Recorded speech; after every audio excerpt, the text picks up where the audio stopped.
E aí, pessoal, agora eu vou fazer mais um tutorial, continuando aquele sisteminha que a gente já estava usando para outros tutoriais, inclusive aqui de troca de tema, né? Eu vou tentar fazer um carrossel, certo? Um carrossel ele vai vir numa seção acima da seção dos cards. Então eu tenho uma seção que faz aqui o layout dos cards, eu vou criar outra seção em cima para ser nosso carrossel. Vamos começar a fazer a estruturação. Aqui eu vou criar uma section nova, né? Que é justamente com essa intenção. Section. Essa section eu vou colocar uma classe nela para ser a classe de carrossel container. Ela vai manipular meu carrossel. Aqui interno eu vou colocar uma div. Essa div vai ser responsável por ser o carrossel como um todo, né? Classe carrossel, certo? E aqui dentro do carrossel ele é composto por dois blocos, né? Duas divs. Uma div que contém todas as imagens desse carrossel. Vou colocar aqui 3 imagens, mas pode ser mais, né? É o gosto do usuário, do programador, né? E outra div que representa os controles do carrossel. Tá? Então é um button. Eu vou usar aqui, para não eu não baixei nenhuma imagem de seta, eu vou usar aqui ah, elementos do HTML. Tá? Isso aqui é traduzido pelo HTML como uma seta para a esquerda.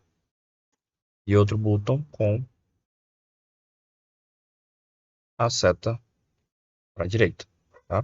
Agora é só completar aqui algumas classes. Por exemplo, aqui eu vou colocar a class carrossel images. Então é uma div que contém todas as imagens do carrossel. Tá aqui ela. Aqui eu vou colocar a class carrossel controls.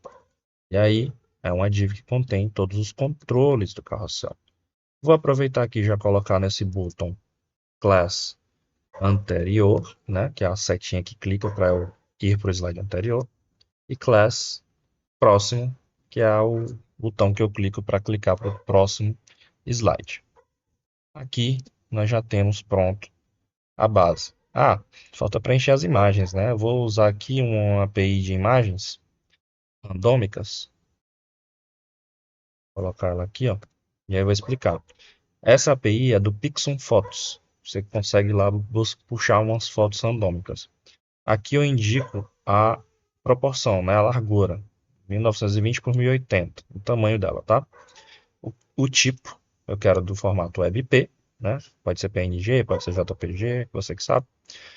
E randômica, né? Eu vou botar aqui só, eu já estou usando de 1 a 5, vou colocar o 6, 7, 8 para que sejam imagens diferentes para o meu carrossel. E aí eu não preciso me preocupar com imagens para fazer esse tutorial. Todas elas ocupando 100% da largura, tá? Elas sempre vão ocupar 100% da largura do meu carrossel. E é isso. A estrutura está pronta e nós vamos fazer agora o CSS. Ah, antes de fazer o CSS, vamos olhar lá como é que está ficando a página, né? Já recarreguei aqui, ó. Nós temos as imagens uma em cima da outra, ocupando 100% da largura, e os botões aqui embaixo, ó, certo? Então eu preciso fazer um CSS para organizar isso aqui direitinho. Vamos lá na nossa parte de CSS. Eu vou criar o CSS aqui mesmo, na sequência, só que antes dos meus Media Query, tá? Sempre mantendo os Media Query no fim do documento, fica mais fácil de manipular depois. Então, primeiro, vou colocar aqui o carrossel container. Essa que é a div mais externa, né, que é a seção carrossel container, eu vou fazer o seguinte, vou colocar um overflow hidden para ela ocultar as imagens que extrapolarem a tela, tá? E não criar uma barra de rolagem. Vocês vão entender logo logo para que isso serve.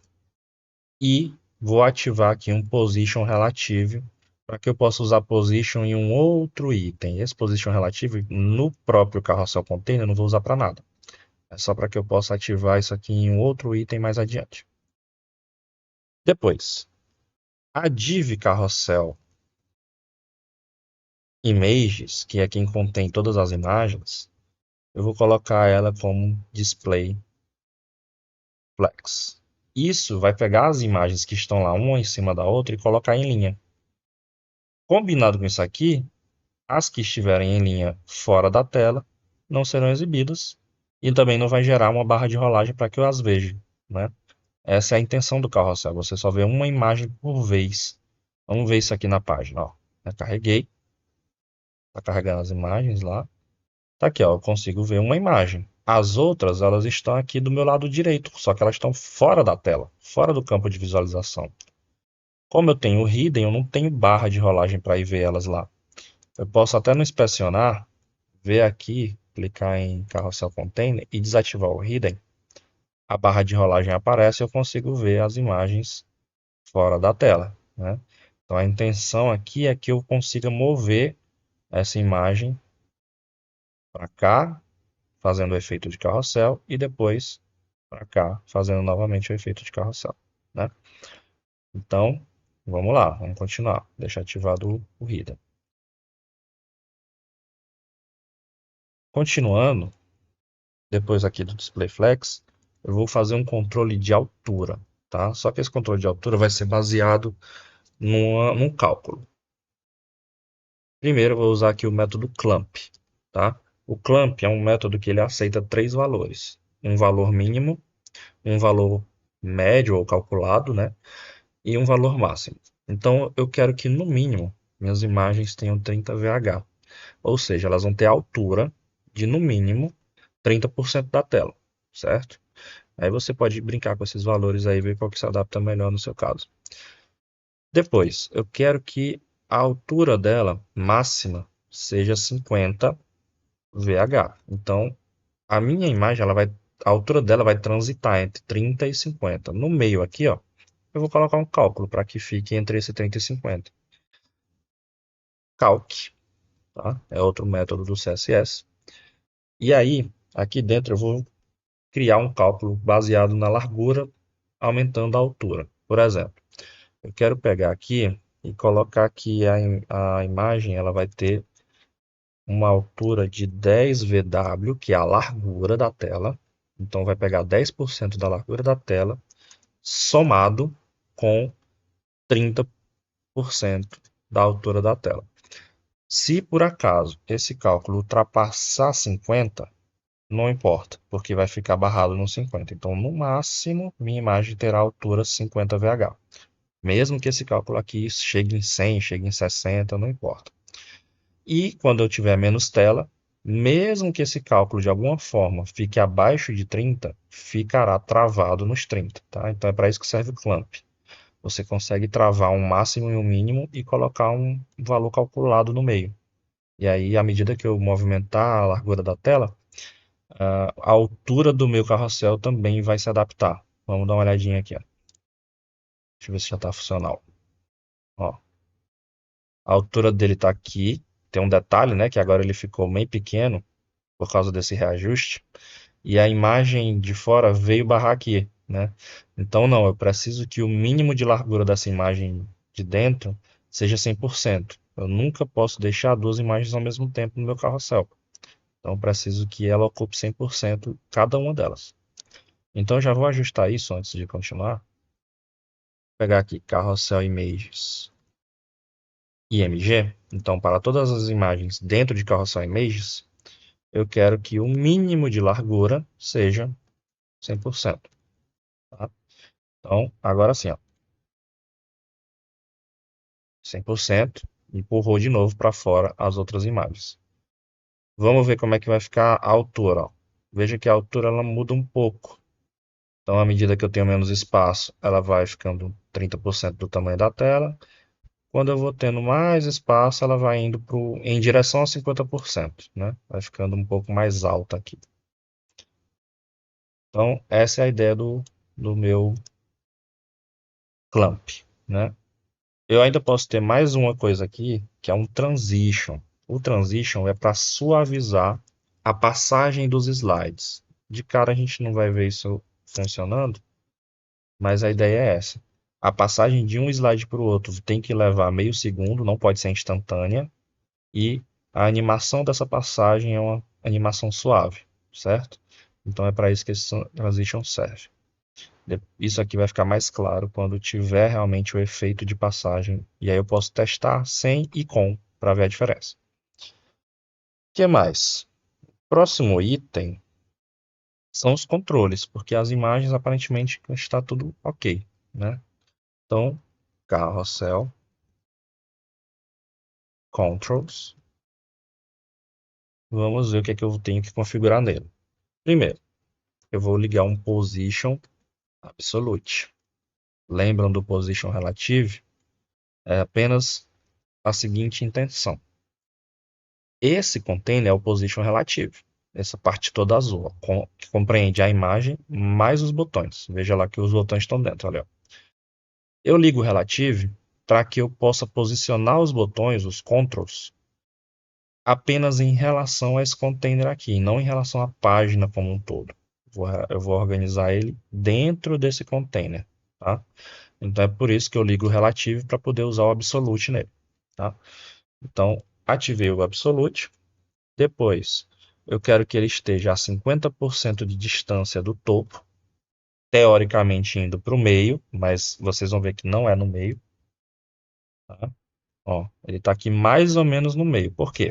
Dando o zoom aqui, ó, quem está no meio é essa pontinha que meu mouse está. É a pontinha da div, pontinha esquerda do topo da div. Eu preciso reajustar o posicionamento dessas setas para que o corpo da div fique em 50% e não a pontinha. Como eu faço isso? Eu coloco um transform translate em Y. Eu não mexi na altura, né, a distância do topo, foi no eixo Y. Então, no eixo Y, eu vou fazer um reajuste de menos 50%. E aí, eu desci 50% o cantinho da div e reajustei o corpo da div para ela ficar nos 50%.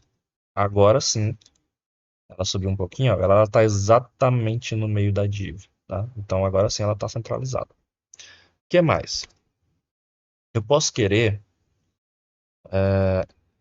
querer não, né? Eu vou colocar uma seta de uma ponta e a outra seta na outra, né? Para ter a passagem. Essa passa para a esquerda, essa passa para a direita. Então ela tem que estar mais nesse lado aqui. Como? Display flex, né? Para poder fazer isso. Só que, olha o espaço que essas setas ocupam. Essa parte azul, tá? É só isso. Então, como é que eu vou empurrar essa seta daqui para cá se ela não ocupa todo o espaço? Por isso eu tenho que primeiro dizer que isso aqui tem a largura 100% da div que ela está dentro. Ela está contida. O que, que vai acontecer? Olha o espaço que eu tenho para trabalhar agora. Um espaço em branco ali. Ó. É toda essa parte roxa que eu estou disponível nesse momento. Então eu posso fazer isso aqui se deslocar daqui para cá. Como? Justify Content, Space Between. Pega todo o espaço que sobrou, todo o espaço vazio e joga no meio, entre os dois elementos. Então, isso aqui acontece. Olha aqui, ó. Uma seta na ponta, outra seta na outra. Olha aqui. Certo? Agora, só para a gente fechar as configurações de CSS, vamos configurar esses botões para eles terem uma aparência melhorzinha. Vamos lá. Para finalizar, ponto Carousel Controls, button. Então, todos os botões que tiverem dentro de Carousel Controls. Eu vou fazer o seguinte, eu vou tirar a cor de fundo, vou deixar um preto inicial, só que eu vou mexer nesse preto para deixar ele transparente. Então, ó, tá aqui 7A, tá? E aí deixo um transparente mais ou menos no meio, semi-transparente. O que mais? Vou tirar as bordas, border on. Vou aumentar o tamanho da fonte dentro desses botões para que eles fiquem maiores, 2 rem, pode ser. Vou colocar um cursor pointer para aparecer o dedinho e dar intenção de clicável do botão, que atualmente é uma setinha apenas. Ó. O dedinho dá passa uma mensagem que ele é clicável. Tá? E para fechar, a cor da letra dentro, que no caso são os símbolos, branca, porque o fundo já vai ser preto, né? Então tem que dar um contraste. Color white. Recarregando a página, os botões ficaram com uma aparência bem melhor. Semi-transparente, cor branca, sem aqueles, sem a borda. Agora, vou tirar um pouco do zoom, tá? Tá muito exagerado. Agora, olha a imagem se reajustando o seu tamanho. Ela está se reajustando de forma suave porque aquele transition está ligado. Ó. Mas enfim. Agora falta dar a funcionalidade dos botões, né? O usuário precisa interagir aqui e passar o slide. E eu vou colocar, na verdade, duas funcionalidades. Clicando, passar o slide. E sem clicar, passar o slide a cada 5 segundos. Tá? Então vai ter essas duas formas de passagem aí funcionando. Vamos lá. Eu já criei aqui o script carrossel JS. Botei um defer para ele carregar sempre depois do HTML. Eu já estou chamando esse script. O arquivo já está criado e está vazio. Vamos começar a pensar aqui o funcionamento dele. Primeiro, vamos carregar todos os elementos da página que a gente vai interagir, né? E que vão ser movimentados. Então eu preciso primeiro aqui do próprio carrossel images, né? Eu preciso desse carrossel images para fazer a movimentação das imagens. Então eu vou selecionar ele. Então, car images recebe document.querySelector e aí eu vou selecionar ele através da classe dele, né?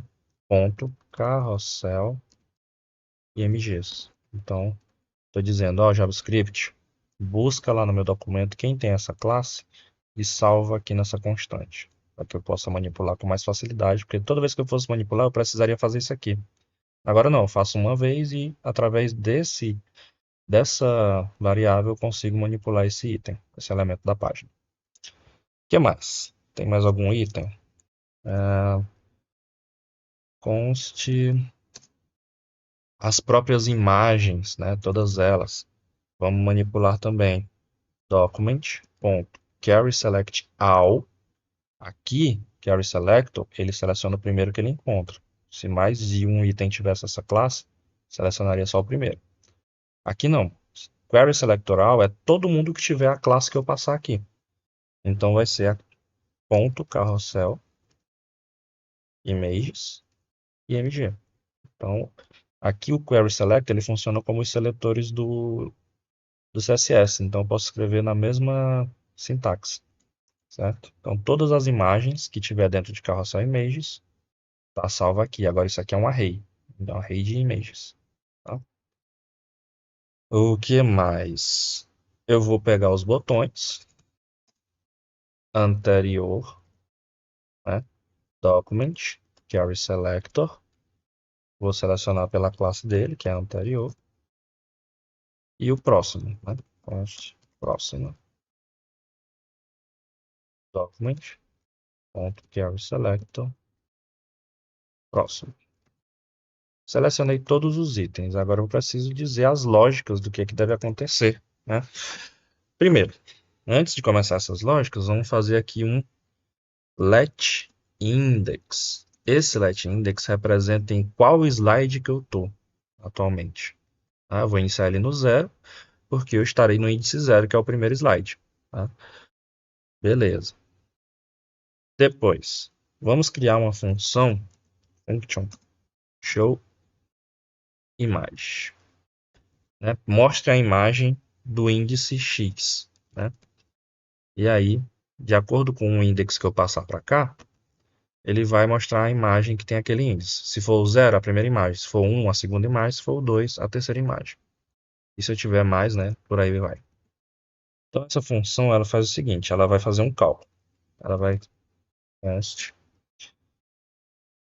Vou botar aqui o movimento de translação, translate, no eixo de X, né, que é para os lados que eu faço a movimentação do slide, né, não é para cima ou para baixo, é para os lados. Então é no translate no eixo de X. Vou passar aqui um negativo e dx, então o valor que eu receber aqui é ele menos, né, ele negativo vezes 100. Por quê? Se eu receber o zero, 0 vezes 100, 0 negativo não existe, né? 0 vezes 100 é 0. Então é o slide 1. Se eu tiver o 1, menos 1 vezes 100 é menos 100. Para o meu translate empurrar o slide da direita para a esquerda, ele anda menos 100. No slide 2, menos 2 vezes 100, menos 200. Então, ele vai empurrar 200% da direita para a esquerda, mostrando o terceiro slide, certo?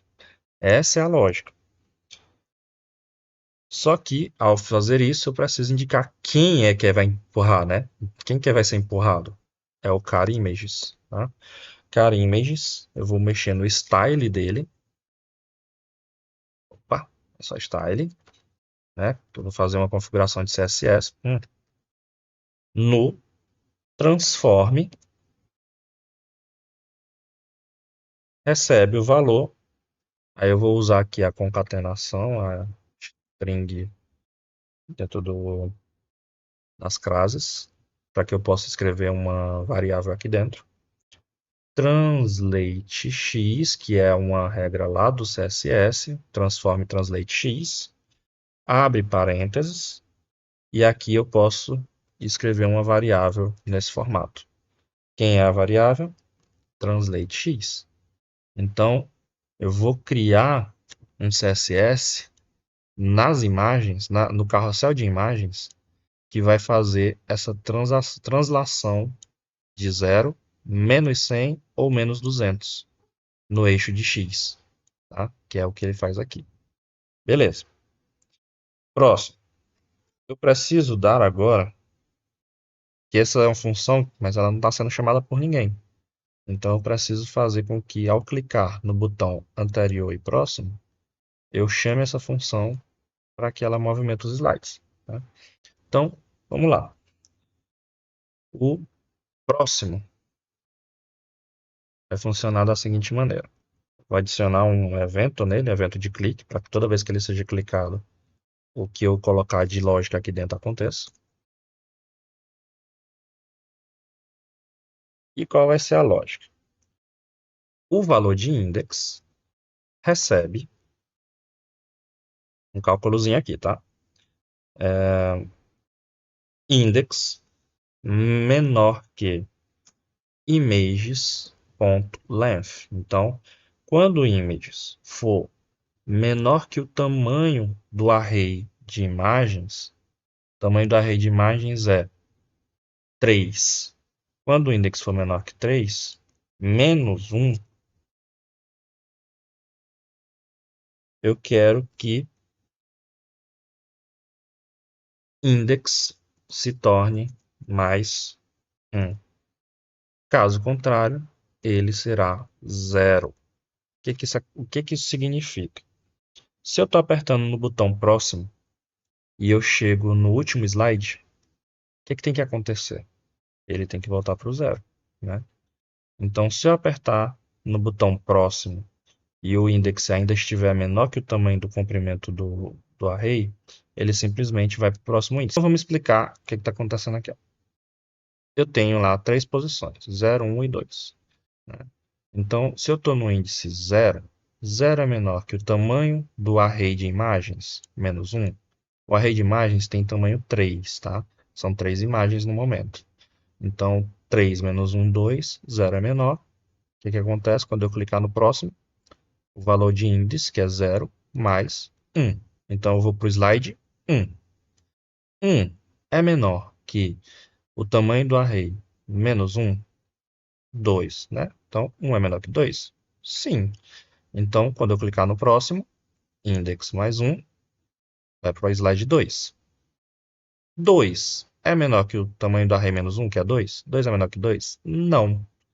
Então, significa que eu estou no último slide. E se eu estiver apertando próximo, não tem um próximo slide.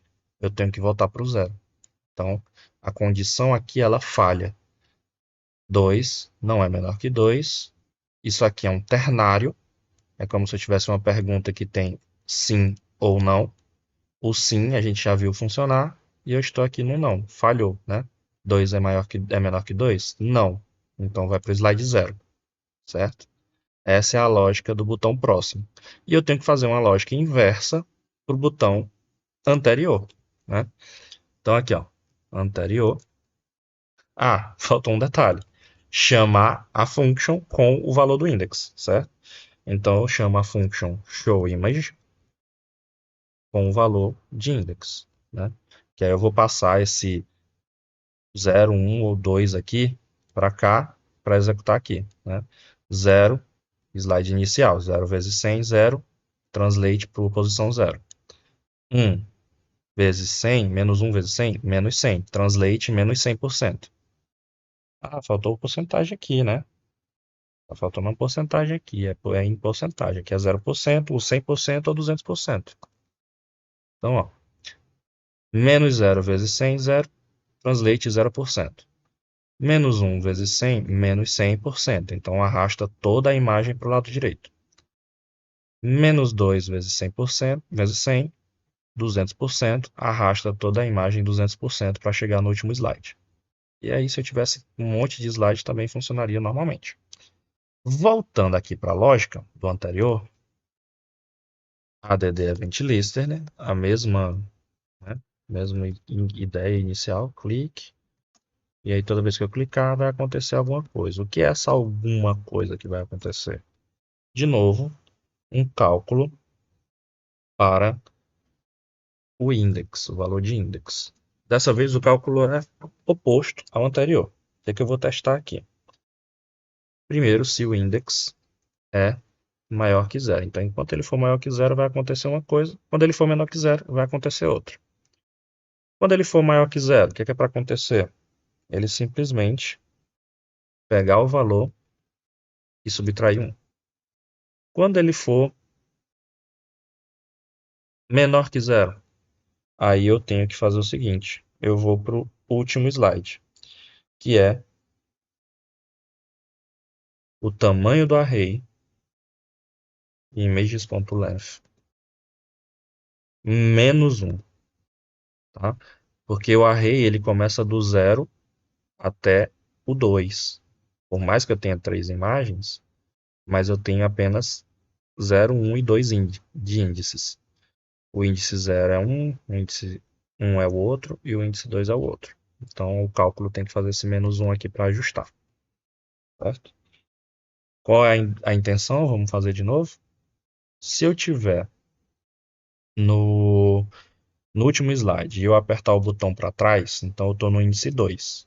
2 é maior que 0? Sim.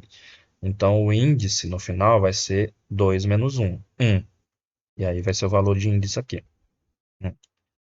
Se eu tiver no 1, 1 é maior que 0? Sim. Então o índice menos 1, 0. Né? 1 menos 1, 0. E aí, se eu tiver no 0, 0 é maior que 0? Não. Então aqui falha e ele executa esse aqui. Ou seja, quando eu já estou no primeiro slide, se eu apertar para trás, não tem menos 1. Eu tenho que ir para onde? Para o último slide. E aí eu faço o cálculo de fazer toda a rotação para o último slide. Então vai para o final do array. Né? E aí eu também tenho que chamar o showImage no valor de index depois desse todo esse cálculo. Lembrando aqui de novo, isso aqui é um ternário, tá? Quando eu tenho essa interrogação e esses dois pontos, é um operador ternário. Primeiro eu testo uma condição. Se essa condição for verdadeira, eu executo isso. Se ela for falsa, eu executo isso. Ok?